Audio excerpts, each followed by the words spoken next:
6 na. Ngayon 6 na. 6. Alam na kamo. Oo, alam mo. Nagpaalam ako.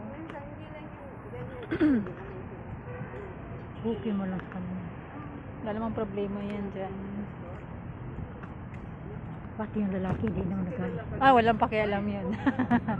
Talaga? Oo, walang pakialam yan. Kami iba naman. Iba naman Yan. yung anak ko. Kuha kami ng verse. Si ate. Maghangin ito. Paliwanag. Oo. Anong naiintindihan. Masakit ang mga mo. Isa pa lang. Gam? Maghangin? Isa. Ah. Tinatanggap ko na. Pero nagsisimba pa rin sila ng ano. Ayan.